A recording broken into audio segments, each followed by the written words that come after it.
સમપ્રમાણમાં. ફરી બોલું છું ભાઈ, આ કોઈ સ્ટુડન્ટે મોકલેલો ક્વેશ્ચન છે?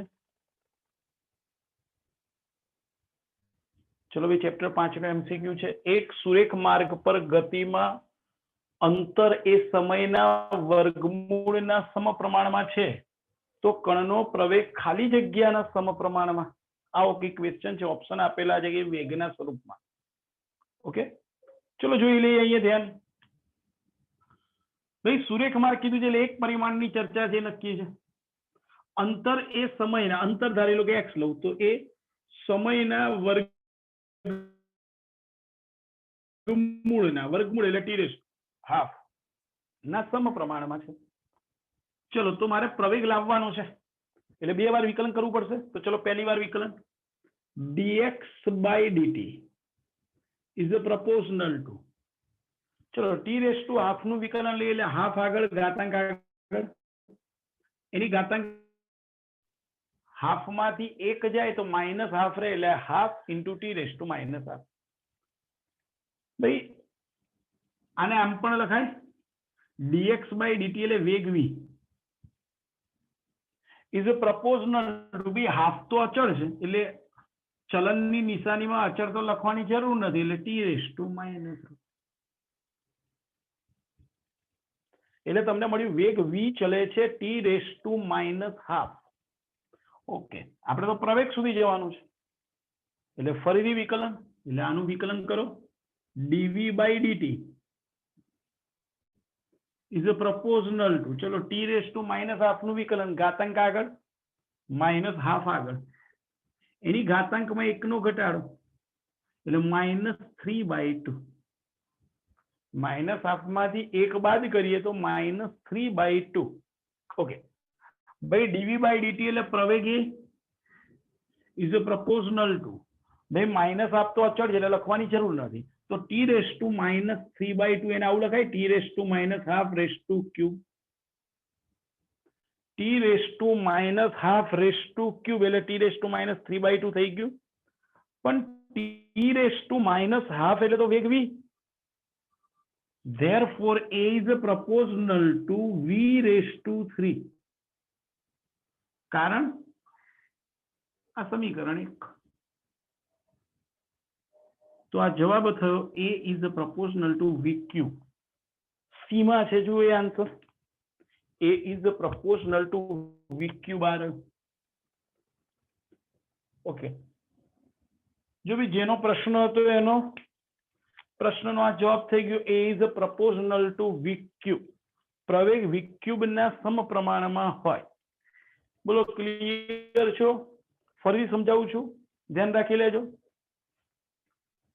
ભાઈ, આપણને રકમમાં કીધેલું છે અંતર એ સમયના વર્ગમૂળના સમપ્રમાણમાં છે માટે dx by dt is proportional to ઘાતાંક આગળ અને ઘાતાંકમાં એકનો ઘટાડો તો હાફ માંથી એક જાય તો માઇનસ હાફ રહે એટલે આ માઇનસ હાફ.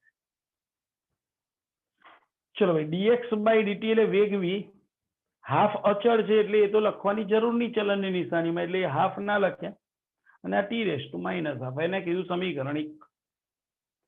હવે મારે તો પ્રવેગ સુધી જવાનું એટલે વેગનું ફરીથી વિકલન લીધું સમયની સાપેક્ષે dv by dt, ઘાતાંક આગળ માઇનસ હાફ આગળ અને એની ટી ની ઘાતાંકમાં એકનો ઘટાડો એટલે માઇનસ હાફ -1 એટલે -3/2. ચલો ભાઈ, dv by dt એટલે પ્રવેગે આ ચલનની નિશાની એમ નિયમ, આ માઇનસ હાફ અચળ છે લખવાની જરૂર નહીં તો t રેસ ટુ -3/2 ને મેં લખ્યું આ રીતે t રેસ ટુ -હાફ નો ક્યુબ. પણ t raise to -half is a proportional to v છે એટલે t રેસ ટુ -હાફ ની જગ્યાએ હું v લખી શકું સમીકરણ 1 એટલે મેં લખ્યું v અને રેસ ટુ 3 છે એટલે v રેસ ટુ 3. આ જવાબ. બોલો એ જેનો ક્વેશ્ચન છે એને ખ્યાલ આવી ગયો છે? હા સર. ઓકે, તે બે ક્વેશ્ચન મૂક્યા છે. બીજો ક્વેશ્ચન એને મોકલેલો બીજો ક્વેશ્ચન, h ઊંચાઈથી એક પથ્થરને મુક્ત પતન કરાવતા તે p જેટલા વેગમાનથી જમીન સાથે અથડાય છે. હવે h ના બદલે તેના કરતા 100% વધુ ઊંચાઈએથી તે જ પથ્થરને મુક્ત પતન કરાવતા જમીનની સાથે અથડાય તો પથ્થરના વેગમાનમાં કેટલો ફેરફાર થાય? ભાઈ રકમ ફરી બોલી જઉં છું. h ઊંચાઈએથી એક પથ્થરને મુક્ત પતન કરાવતા તે p જેટલા વેગમાનથી જમીન સાથે અથડાય છે. હવે h ના બદલે તેના કરતા 100% વધુ ઊંચાઈએથી તે જ પથ્થરને મુક્ત પતન કરાવતા જમીન સાથે અથડાય તો પથ્થરના વેગમાનમાં ફેરફાર કેટલો થાય? ચારે ઓપ્શન ટકામાં આપેલા છે, ધ્યાન રાખજો. એટલે આપણે જવાબ ટકામાં લાવવાનો રહેશે. ચલો સમજીએ શું કહે છે. ધ્યાન આપજો.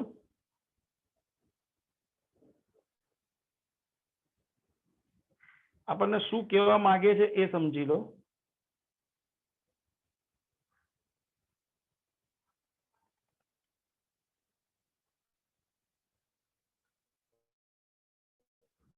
જો ભાઈ આપણને એવું કહે છે કે h જેટલી ઊંચાઈએથી એક પથ્થરને મુક્ત પતન કરાવીએ છે. ધારી લો કે આ h ઊંચાઈ છે, આ ઊંચાઈ h છે. મુક્ત પતન કરાવીએ એટલે પ્રારંભિક વેગ 0 હશે. જ્યારે તળિયે પહોંચે છે ત્યારે વેગ v છે, ધારી લો. તો આ વેગનું મૂલ્ય કેટલું થાય? આપણે બધા જાણીએ છીએ √2gh. હવે આપણે મોઢે આવડવું જોઈએ, v² - v0² લખવાની જરૂર ના હોવી જોઈએ. ઓકે, ચલો ભાઈ. માટે વેગમાન શું થયું? તો કે જ્યારે પદાર્થને h ઊંચાઈએથી મુક્ત પતન આપવામાં આવે છે ત્યારે વેગમાન છે m × v અને v નું મૂલ્ય છે √2gh. એટલે m × √2gh. ઓકે, હવે શું કહે છે કે એને 100% વધારે ઊંચાઈએથી ફેંકવામાં આવે. એટલે h તો ઊંચાઈ હતી, બીજી 100%. 100% એટલું જ મૂલ્ય. એટલે 100% કેટલા થાય? h ના 100% એટલે h જ કહેવાય. એટલે ટોટલ કેટલી ઊંચાઈએથી ફેંકવાની વાત થઈ? તો કે 2h. h પ્લસ h ના 100%. That means 2h ઊંચાઈએથી. ચલો હવે પદાર્થનો વેગ શું થશે? હવે આ 2h ઊંચાઈએથી ફેંકીએ. આ 2h ઊંચાઈ છે, પ્રારંભિક વેગ 0, અંતિમ વેગ એને હું v2 કહું છું. તો આ v2 શું થશે? તો આ જ રીતે v2 બરોબર √2, આ સૂત્ર હતું √2g, h ની જગ્યાએ x2 એટલે કે 2h. h ઊંચાઈએ ફેંકતા હતા તો √2gh, તો 2h ઊંચાઈએથી ફેંકે એટલે h ની જગ્યાએ 2h. ચલો એ વેગ v2 મળી ગયું. તને આવું લખાય √2 × √2gh. બંને એક જ વસ્તુ થઈ ને. આ એક 2 ને વર્ગમૂળમાં 12 લખે. કેમ એવું કર્યું? તો મને ખબર પડે કે આ √2gh એટલે આ વેગ v, એટલે આ √2v થયું. કારણ સમીકરણ 1. ઓકે, તો હવે નવું વેગમાન શું મળે? p2 બરોબર. તો નવું વેગમાન p2 = m × v. અહીંયા v ની જગ્યાએ v2. ચલો ભાઈ, m ના m, v2 ની જગ્યાએ √2v, આ √2 અને આ v.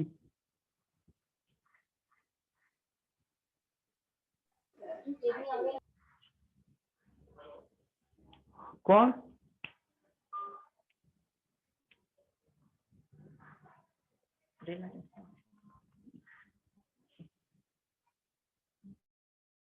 કલાક પછી કેવા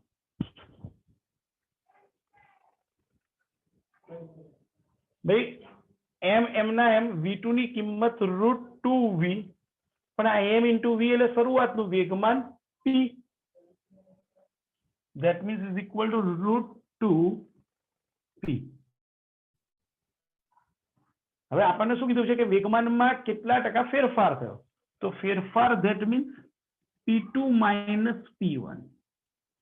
ટકામાં માગ્યું છે એટલે ભાગ્યા p1 ગુણ્યા 100 કરીએ તો ટકા મળે. ચલો ભાઈ P2 કેટલા છે તો કે √2P1 એટલે કે P માઇનસ P1 ની કિંમત P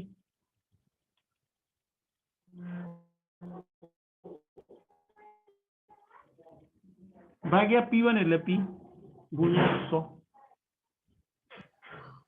જુઓ તો ભાઈ P કોમન છે અંશમાં અને છેદમાં P જે ઉડી જશે તો રહેશે શું √2 માઇનસ 1 બાય 1 ગુણ્યા 100 આવું રહ્યું ભાઈ √2 માઇનસ 1 એટલે 1.414 આ √2 ની કિંમત માઇનસ 1 ચલો ભાઈ માઇનસ 1 લખીએ તો શું થાય જુઓ તો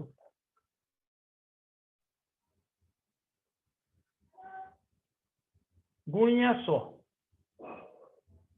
તો 1.414 માંથી 1 ગયા એટલે 0.414 ગુણ્યા 100 બરોબર 41.4% આ જવાબ ધેટ મીન્સ આન્સર આવે 41.4 હવે એમાં 41 ઓપ્શનમાં છે એટલે આપણે આન્સર લખીશું 41%. ફરીથી બોલું છું ધ્યાન આપી દેજો આપણને એવું કીધેલું છે કે h ઊંચાઈએથી એક પદાર્થને મુક્ત પતન આપીએ છીએ ચલો h ઊંચાઈએથી મુક્ત પતન આપો તમે એટલે તળિયે પહોંચે ત્યારે એનો વેગ થાય √2gh જેને મેં કીધું સમીકરણ 1 તો જ્યારે તળિયે પહોંચે ત્યારે એનું વેગમાન એને P1 કહો અથવા P કહો is equal to mv m into વેગ v ની કિંમત √2gh ઓકે હવે શું કહે છે કે હવે એને જે શરૂઆતની ઊંચાઈ h હતી એના 100% જેટલો વધારો કરવાનો હવે 100% એટલે તો h તો હતું ને એમાં h ના 100% વધારવાના હવે h ના 100% એટલે h પોતે h વત્તા h એટલે 2h જેટલી ઊંચાઈએથી પદાર્થને મુક્ત પતન આપવાનું છે તો તળિયે વેગ શું આવે તો સૂત્ર જ √2g h ની જગ્યાએ 2h એટલે મેં લખ્યું h ની જગ્યાએ 2h હવે આ 2 ને મેં બહાર લઈ લીધા એટલે વર્ગમૂળમાં છે એટલે √2 તો અંદર શું રહેશે √2gh ભાઈ √2gh એટલે તો v છે એટલે આ √2gh ની જગ્યાએ v ચલો તો હવે વેગમાન નવું શું થશે તો કે દળ ગુણ્યા વેગ v2 ની કિંમત મૂકી દીધી √2v અને દળ એમ પણ આ m * v એટલે તો શરૂઆતનું વેગમાન તમે p1 કહેતા તો p1 ને p કહો તો p √2p ઓકે પણ આપણને વેગમાન નથી માંગ્યો આપણે વેગમાનનો ફેરફાર ટકામાં માંગ્યો છે તો વેગમાનનો ફેરફાર p2 - p1 એ ફેરફાર થયો ટકામાં માંગ્યો હોય તો ભાગ્યા મૂળ કિંમત લખવી પડે મૂળ કિંમત એટલે શરૂઆતનું વેગમાન એટલે ભાગ્યા શરૂઆતનું વેગમાન p1 અથવા p અને ટકા છે એટલે ગુણ્યા 100 તો p2 ની કિંમત √2p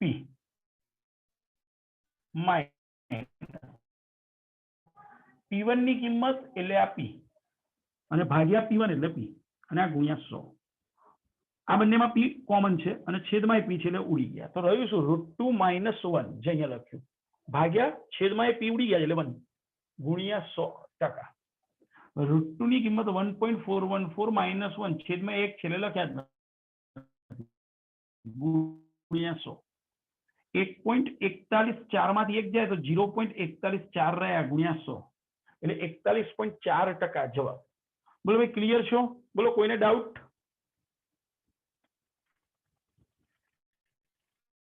ભાઈ ખ્યાલ આવી ગયો છે જેનો ક્વેશ્ચન હતો એને હા સર ઓકે ધેટ મીન્સ તારા બંને ક્વેશ્ચન બીન કમ્પ્લીટ બરોબર ને હા ઓકે ચલો ભાઈ હવે આગળ નીટના પ્રશ્નોમાં આગળ જઈએ આ બંને નીટના જ પ્રશ્નો હતા ચલો હવે આગળ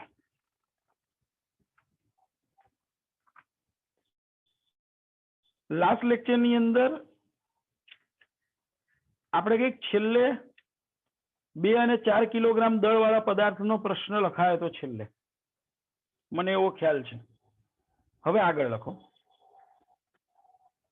કેપિટલ L લંબાઈની એક સમાન સાંકળને કેપિટલ L લંબાઈની એક સમાન સાંકળને ખરબચડી સપાટીવાળી ટેબલ પરથી એનો થોડોક ભાગ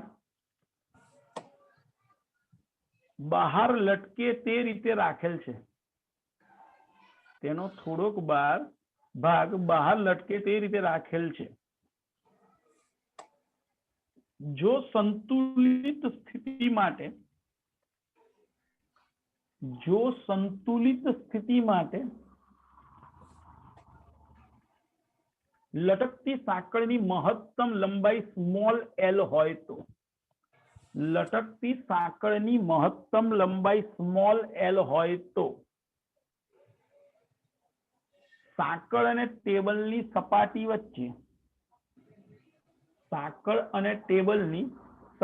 વચ્ચે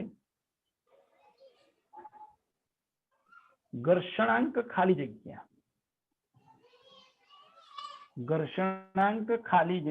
ભાઈ લખાઈ ગયો છે પ્રશ્ન બધાને?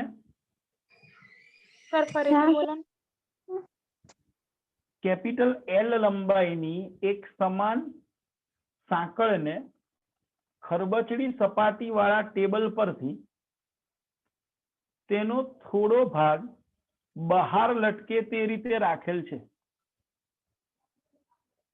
જો સંતુલિત સ્થિતિ માટે લટકતી સાંકળની મહત્તમ લંબાઈ સ્મોલ એલ હોય તો સાંકળ અને ટેબલની સપાટી વચ્ચે નો ઘર્ષણાંક ખાલી જગ્યા. બોલો ભાઈ, લખાઈ ગયું છે? હા સર. ઓકે, ચલો ભાઈ, શું કહેવા માંગે છે એ પહેલા સમજો. આપણે રકમમાં શું કીધું છે એ ખબર પડવી જોઈએ. ભાઈ રકમ ખ્યાલ આવ્યો છે બધાને? ચલો હું રકમ પહેલા ઓકે, તો રકમ સમજાવી દઉં છું, ધ્યાન આપી દેજો, સમજજો. આપણને એવું કીધું છે એક સમક્ષિતિજ ટેબલ પર એક ટેબલની સપાટી ખરબચડી છે. પેલી વાત તો એ, એટલે ધારી લો કે આ ટેબલ છે, આ ટેબલ પર એક સાંકળ, આ ટેબલ પર એક કેપિટલ એલ લંબાઈની સાંકળ છે, એનો થોડોક ભાગ લટકે છે. ધારી લો આ સાંકળ છે,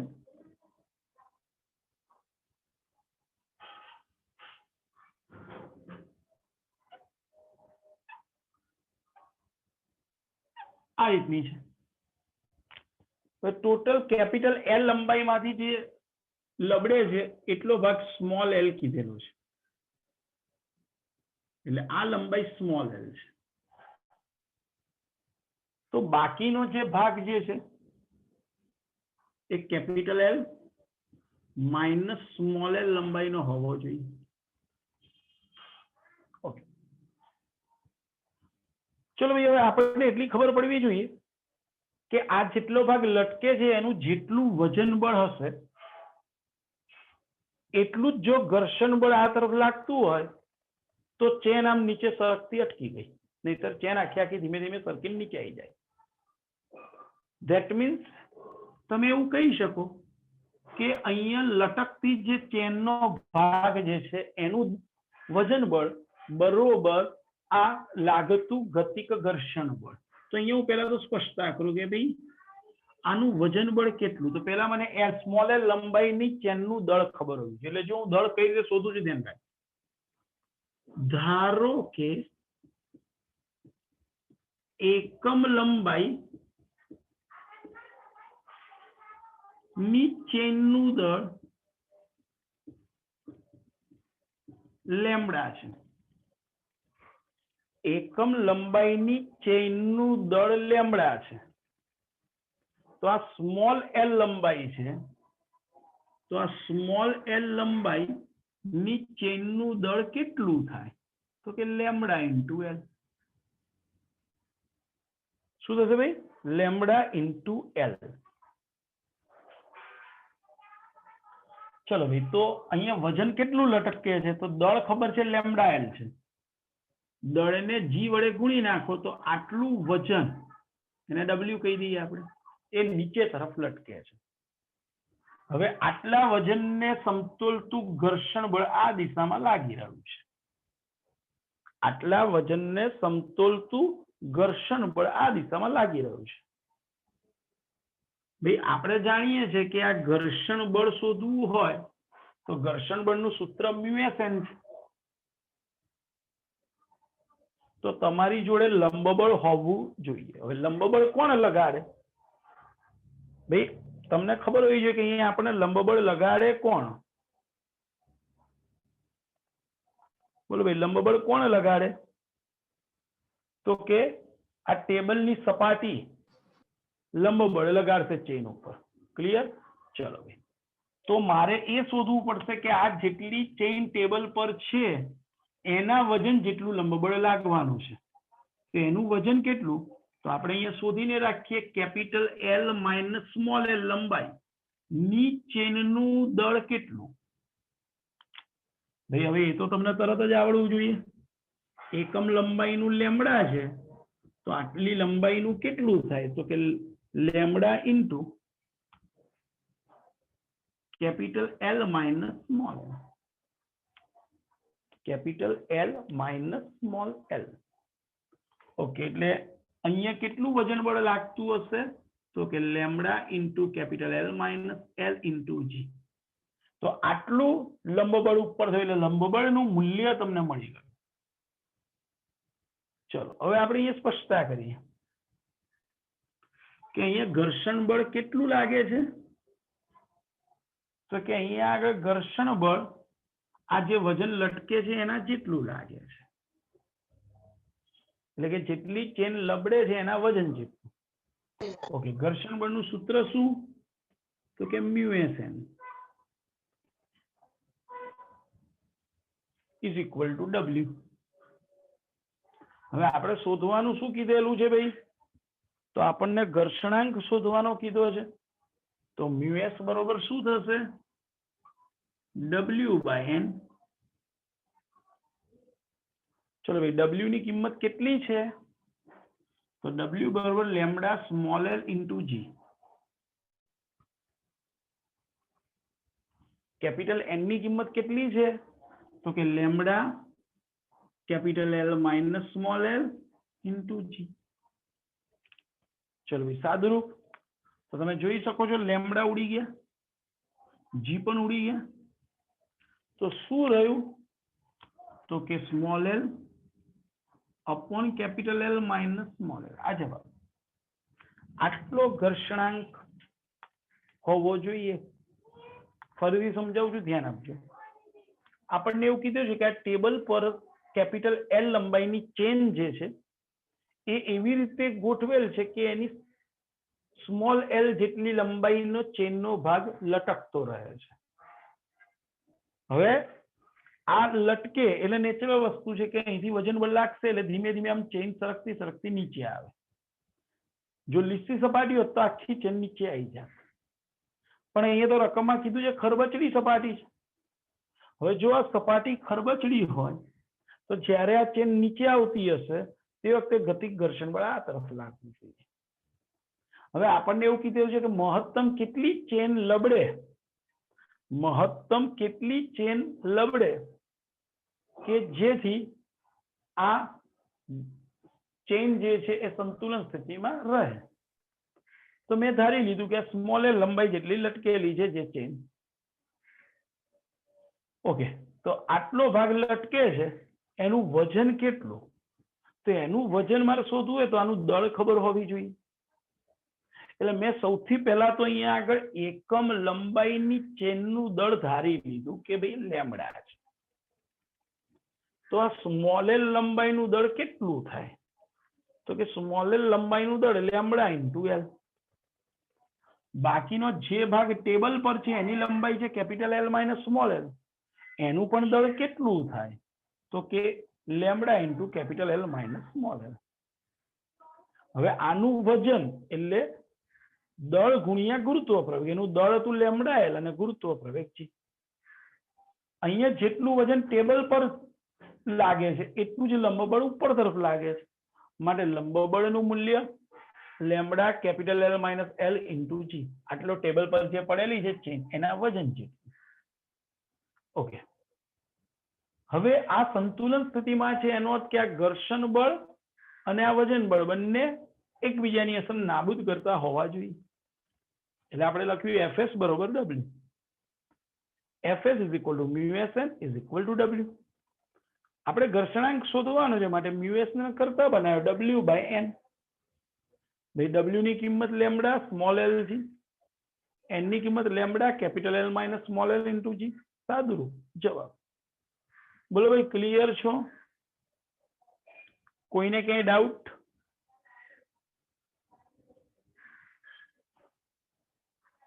ઓકે, કોઈ આન્સર નથી, ધેટ મીન્સ એવું સ્વીકારીને ચાલુ છે, બધાને ખબર પડી ગઈ છે. ઓકે, તો લખો નવો ક્વેશ્ચન.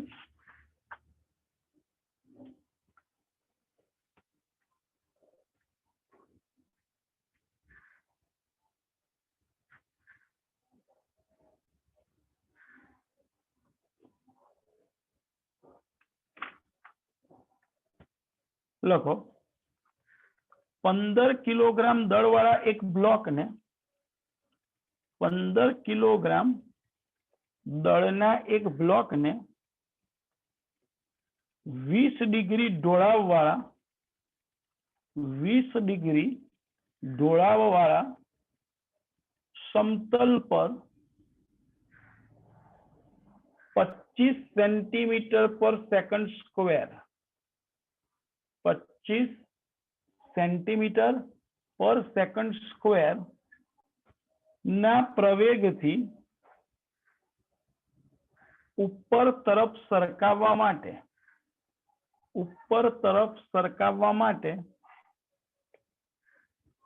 200 ન્યૂટન બળ સમક્ષિતિજ દિશામાં લગાડવું પડે છે. 200 ન્યૂટન બળ સમક્ષિતિજ દિશામાં લગાડવું પડે છે. તો બ્લોક પર લાગતું ઘર્ષણ બળ ખાલી જગ્યા બ્લોક પર લાગતું ઘર્ષણ બળ ખાલી જગ્યા. બોલો ભાઈ, રકમ લખાઈ ગઈ છે કે ફરી બોલવાની છે? હા સર, લખાઈ ગઈ. ધેટ મીન્સ ઓકે, ચલો પ્રશ્નને સમજી લઈએ. પહેલા તો શું કહેવા માંગે છે એ સમજીએ છીએ આપણે.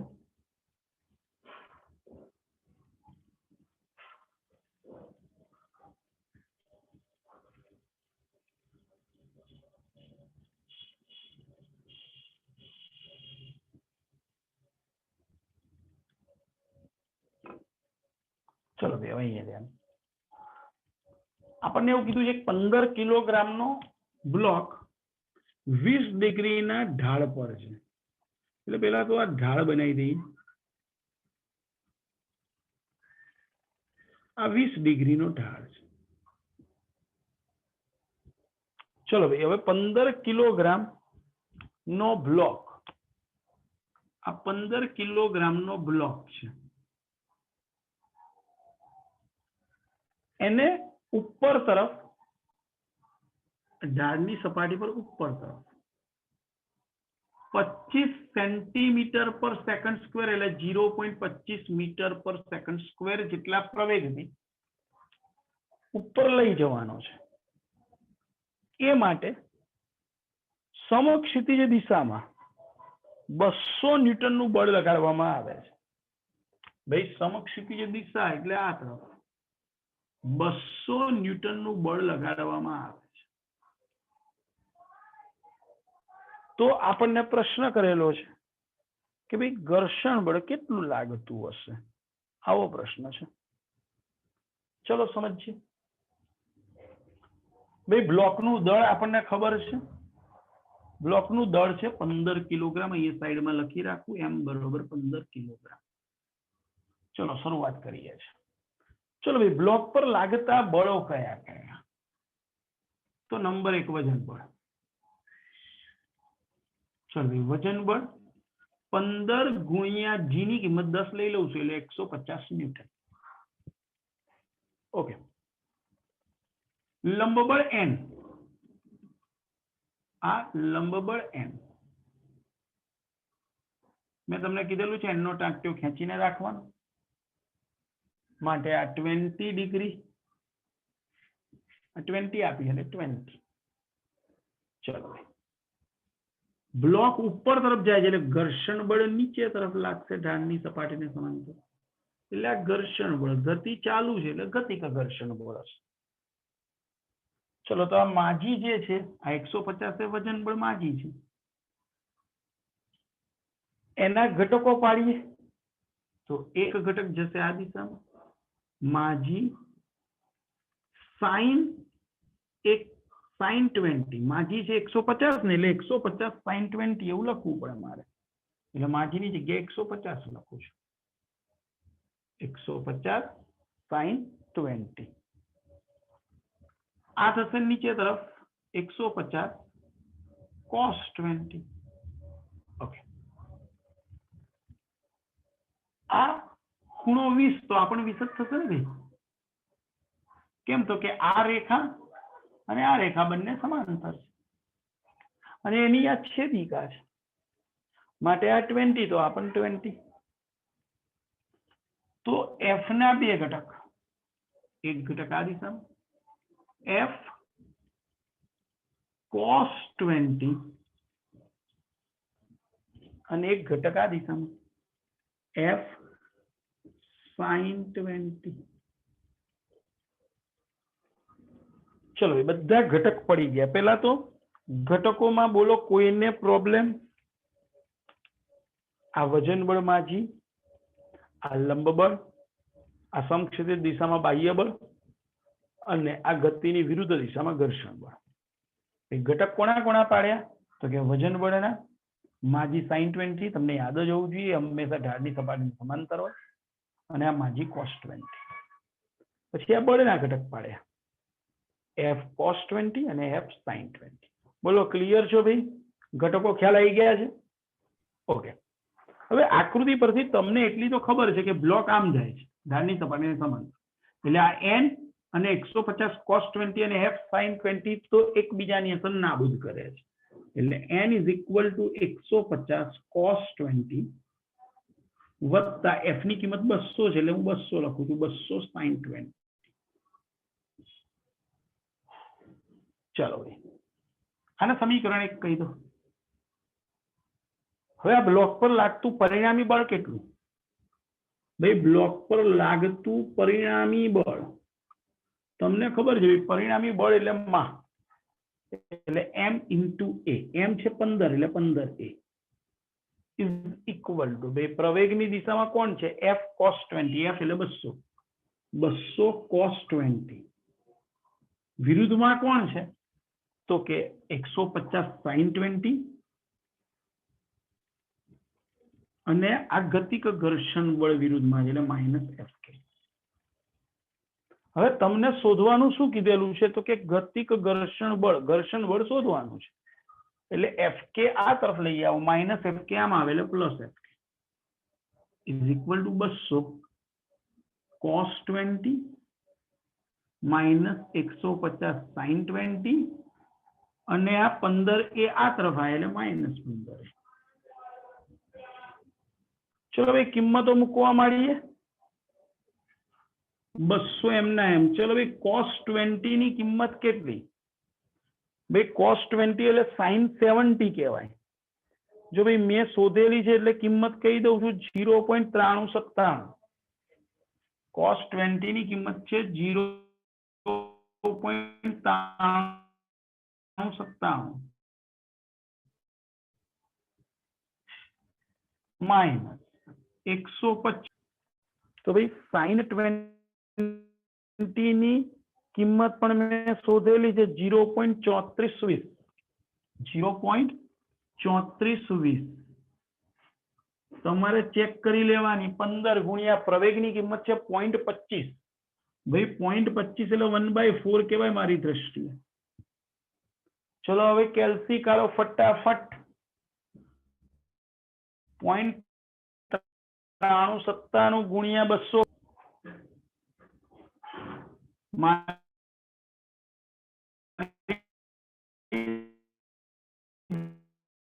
83.94 આવે માઇનસ ચલો ભાઈ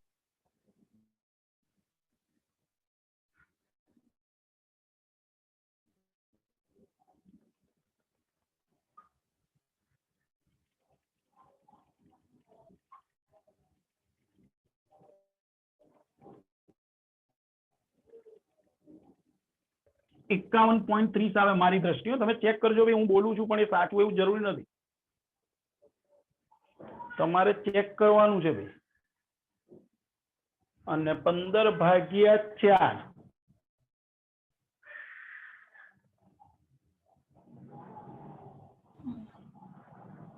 3.25 3.75 3.75 સર. ઓકે ચલો સાદુરૂપ આપી દો